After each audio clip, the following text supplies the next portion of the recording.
Kailey Cooper. As many students in elementary school have to take approximately 112 mandatory tests between pre-kindergarten and through 12th grade, that eats up about 20 to 25 hours every school year. On top of all that, it may often overlap to the teacher's written tests that they may have every year, so that will provide more stress for students, according to Valerie Struss, an education writer at Washington Post since 1991 in the journal Washington Post, published in October of 2016.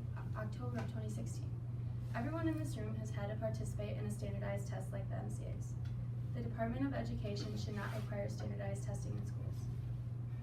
I will first talk about the effects on teachers and students as well as education, and then I'll talk about how we could get rid of standardized testing and reduce stress in the classroom. According to Brianna Brown, a healthcare administrator at California State University, Monterey Bay, since 2017 in the journal Digital Commons at California State University, Monterey Bay, published in May of 2019, states that standard mandatory testing has been around for hundreds of years. It was first implemented in the 1800s by Horace Mann.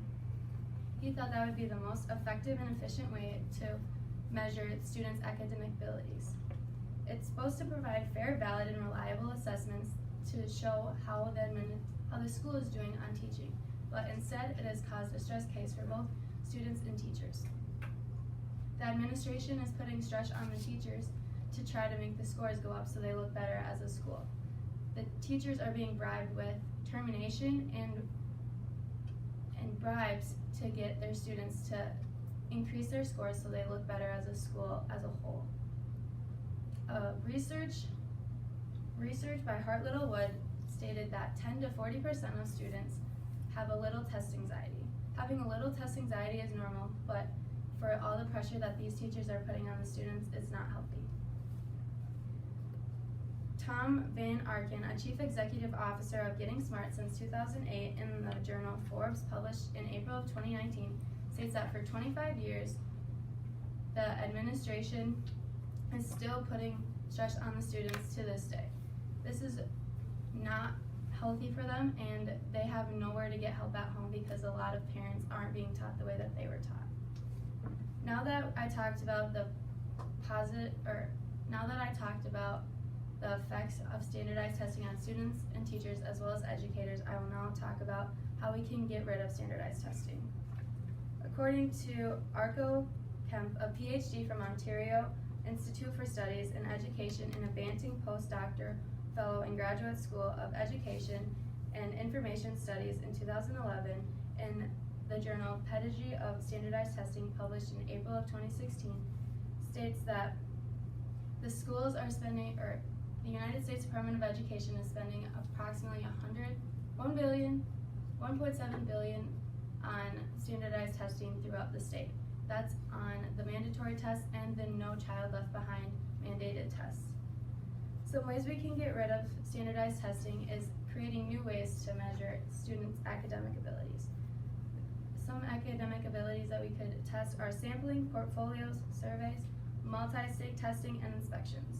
In sampling, the researchers will take some research from a group of students. They'll pick one student to represent their school, and instead of having each and every student take the test. Another way could be a portfolio.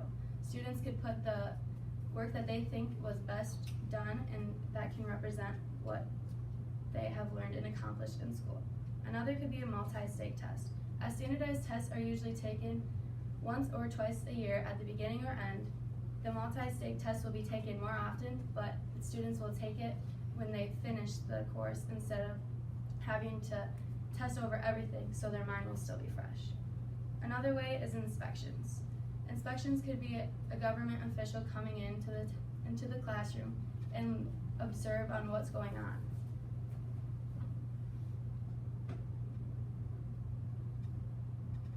As we find new ways to reduce stress among schools, we can find new ways to evaluate standardized testing to reduce the amount of stress that's getting put on educators and students.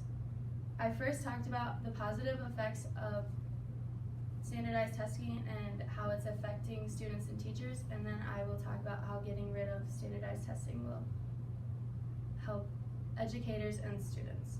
The Department of Education should not require standardized testing. Some students take approximately 112 mandatory standardized tests between pre-kindergarten and 12th grade.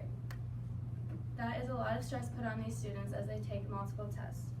These tests do not show their performance, do not show their external facts like anxiety, home life, or some students are just not good test takers, so it doesn't show what kind of person they are. If we get rid of standardized testing and find new ways to reduce the stress among these students, it will help reduce stress among the educators and students. 542, great.